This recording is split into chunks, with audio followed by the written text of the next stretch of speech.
Hi guys, नमस्ते, राम राम। स्वागत है आप सभी का लर्न इन लिबरेटर में। आज हम एक भावनात्मक कविता कन्यादान पढ़ेंगे, जिसमें एक माँ अपनी बेटी को स्त्री के परंपरागत आदर्श रूप से हटकर सीख दे रही है। और इस कविता को लिखा है ऋतुराज जी ने। ऋतुराज जी स्वयं भी ग्रामीण परिवेश से जुड़े हुए व्यक्ति थे।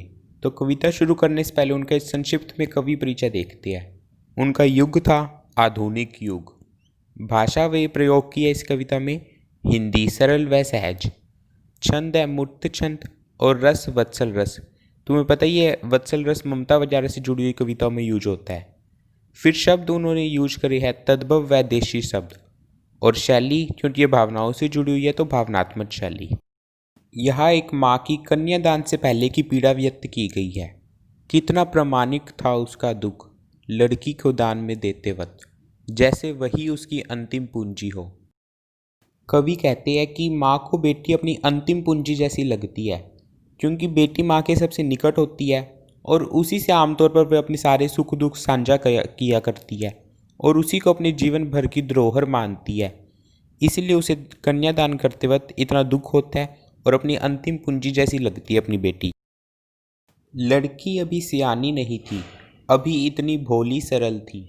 मतलब अभी उसकी उम्र कुछ ज़्यादा नहीं थी और छोटी और भोली थी कि उसे सुख का आभास तो होता था, लेकिन दुख बांचना नहीं आता था। कि अभी उसने अपनी माँ के घर में तो सिर्फ सुख ही सुख देखा था, मगर उसे दुख का सामना करना भी ढंग से नहीं आता था।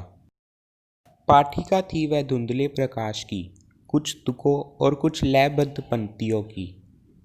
ये देखो, इसका भावार्थ है कि अभी इतनी बड़ी और समझदार नहीं हुई थी कि सब कुछ साफ साफ समझ सके।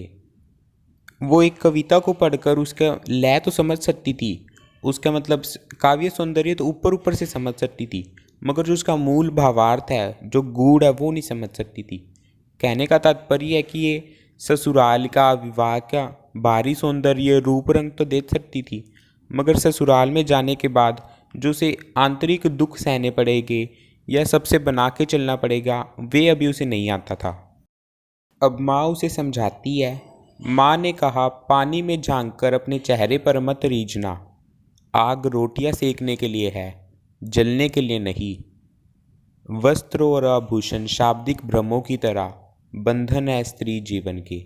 ये माँ अपनी बेटी को समझाती है कि कभी भी अपने रूप सौंदर्य पर गर्व मत करना, क्योंकि जैसे बताती है कि वस्त्र और आभूषण अगर तुम इन पे गर्व करने लगोगी तो ये तुम इन्हीं में बंध के रह जाओगी और अपने ऊपर हो रहे अत्याचार को नज़रअंदाज कर दोगी। आग रोटियां सेकने के लिए है, मतलब माँ अपनी बेटी को सचेत करती है कि कभी भी दुख में आकर ऐसे कोई गलत कदम मत उठा लेना। जो काम जिसके लिए है वो उसी के लिए करना, और कभी अपने ऊपर कोई नाजायज ज्यादती या कष्ट मत सहने देना। माँ ने कहा, लड़की होना पर लड़की जैसी दिखाई मत देना। इन्हीं दो पंक्तियों में इस पूरी कविता का सारांश भी निकल कर आता है। क्योंकि देखो, परंपरागत रूप से लड़की को कमज़ोर और आज्ञाकारी माना जाता है। उसे ये भी अपेक्षा की जाती है कि वह सबसे दबकर रहे।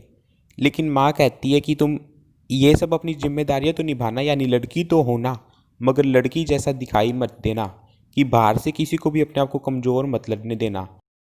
और मैं भी तुमसे यही कहना चाहता हूँ कि तुम टीचर के सामने खुद को कमज़ोर मत लगने देना।